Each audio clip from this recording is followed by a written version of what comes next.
Centre notch పెట్టలే, ఏదైనా centre notch చాలా ఇంపార్టెంట్. అది ఇంపార్టెంట్ ఉంటేనే మనం ఇది సెట్టింగ్ ఈజీగా అవుతుంది.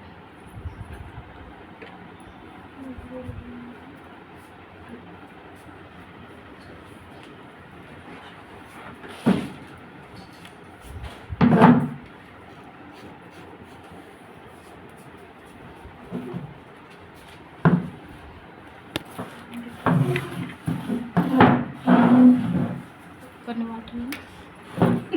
వాటిలో చెప్పండి చూడండి. ఇంకో మంచి మళ్ళా నుంచి లైనింగ్ ముక్క పెట్టుకోవాలి. ఎప్పుడైనా ఉల్టాయించుకోవడం. ఇది రైట్ కనుక రైట్ మీదకి వెళ్ళి ఈ లైనింగ్ని పెట్టుకొని 1/2 ఇంచుతో ఇలా కుట్టేసుకొని ఉల్టాయించుకోవాలి. సెంటర్ నాచ్ ఈ రెండు ఈక్వల్గా కలవాలి. లేకపోతే హ్యాండ్స్ మాకు డిజైన్ ఉంటే తేడా అవుతుంది. ఒక సైడ్ ప్లెయిన్ వస్తుంది, ఒక సైడ్ డిజైన్ వస్తుంది. కాబట్టి సెంటర్ నాచ్ చాలా ఇంపార్టెంట్.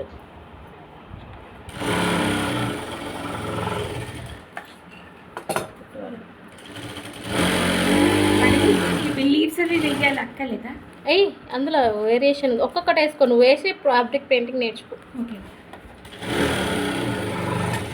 ఇలా 1/2 ఇంచుతో కుట్టేసేసి దీన్ని టర్న్ చేసేది. నీకు ఈజీగా టర్న్ అవ్వాలంటే సీమెలో ఈ ముక్క వైపు లైనింగ్ వైపు ఇలా పెట్టేసి దీని మీద ఎడ్జ్ కుట్టేసుకున్నానంటే ఈజీగా తిరుగుతుంది.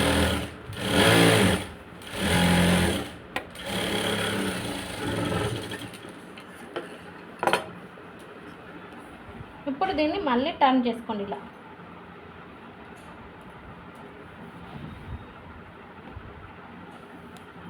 దీని మీద మళ్ళీ ఎడ్జ్ కుట్టు చివరి నుంచి వేసుకోవాలి.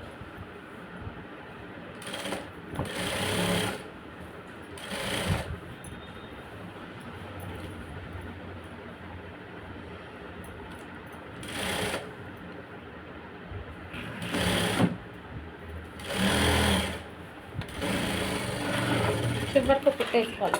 హ్యాండ్స్ ఇలా వేసుకున్నాక ఇప్పుడు ఇది టర్న్ చేసుకొని ఎక్స్ట్రా ఉన్నదంతా కట్ చేసుకోవాలి. మనకి ఆల్రెడీ కట్ చేసిన కంటే ఈక్వల్గా ఉంది. ఇది కొంచెం కట్ చేసుకోవాలి. 5వ నెంబర్ కుట్టేసుకోవాలి. ఇంకో హ్యాండ్ కూడా ఇలా రెడీ చేశాక 5వ నెంబర్ కుట్టేసుకోవాలి. ఇలా మంచి మళ్ళా నుంచి పెట్టుకోవాలి.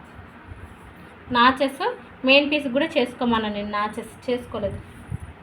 కంపల్సరీ లైనింగ్కి మెయిన్ పీస్కి ఏదైతే ఫోల్డ్ చేస్తామో ఆ పైన కంపల్సరీ నాచులు చేసుకోవాల్సిందే. బ్యాక్ హ్యాండ్స్ మంచి మళ్ళీ పైన పెట్టాలి. మంచి మళ్ళీ మీదనే పెట్టాలి. రివర్స్ తిరుగుతుంది. 1/2 ఇంచుతోని కుట్టేసుకోవాలి.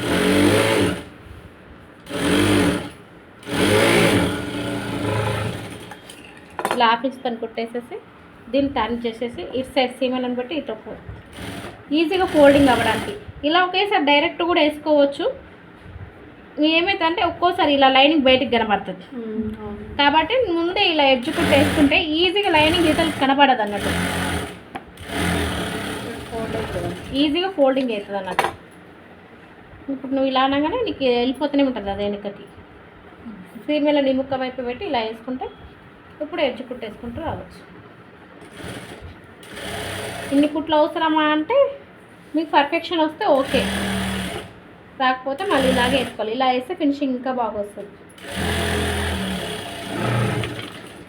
ఇప్పుడు చూడు నీకు ఎక్కడ లైనింగ్ ముక్క అనేది లోపలికి వెళ్ళిపోయింది. చూడు మెయిన్ పీస్ కరెక్ట్ ఎగ్జాక్ట్గా వచ్చింది. నువ్వు ఆ కుట్ట వేయకపోతే బయటకి ఇంత కనబడుతుంది. ఇప్పుడు 5వ నెంబర్ కుట్టు. ఈ నాచుకి ఈ నాచు సెంటర్ చూసుకొని 5వ నెంబర్ కుట్టు వేసేసుకోవాలి.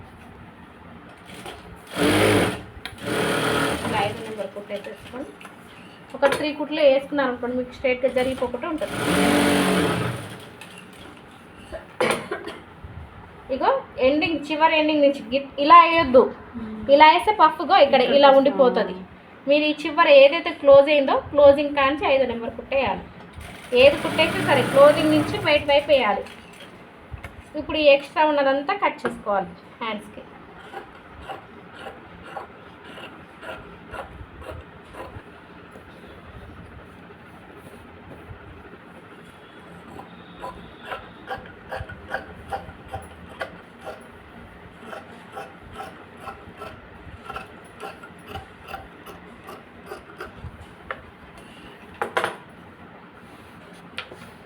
ఇలా చూసుకోవాలి.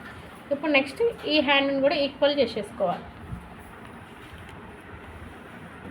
మనకి ఈక్వల్ ఇది కూడా 5 నెంబర్ ఫస్ట్ కుట్టేసుకొని కదలకుండా మెయిన్ పీస్ లైనింగ్ పీస్ కదలకుండా 5 నెంబర్ కుట్టేసుకోవాలి. మళ్ళీ తర్వాత ఇప్పేసుకోవాలి. లేదా బాల్ పీస్ ఉంటే బాల్ పీస్ పెట్టుకోవచ్చు. స్టిప్గా ఉన్న ఫ్యాబ్రిక్కి జార్జెట్ వాటికి మాత్రం కుట్టేసుకోవచ్చు. లేదా గమ్ పెట్టి కూడా ఐరన్ చేసుకోవచ్చు. ఇప్పుడు మనకి ఏదైతే ఈక్వల్గా లేదో అక్కడ మొత్తం కట్ చేసుకోవాలి. చిన్న కొంచెం కూడా ఉండదు, ఈక్వల్గా చేసేసుకోవాలి. అంతే మనకి లైనింగ్ కరెక్ట్ తీసేసినప్పుడు లైనింగ్ ప్రకారమే ఉండాలి. కట్ చేసేటప్పుడు వంకర తింకర అవుతుంది, మెల్లగా కట్ చేస్తే. సిజర్ బాగుండాలి. ఫస్ట్ సిజర్ సిజర్ బాగానే ఉంది, ఎక్కడ వేరే కట్ అవుతుందని మెల్లి చేస్తున్నాం. చేస్తుంటే ప్రాక్టీస్ వంకర తింకర అవుతుంది. మళ్ళీ ప్రాక్టీస్ అయిన దాకా చూసుకుంటే సరిపోతుంది. సో అదే వస్తుంది.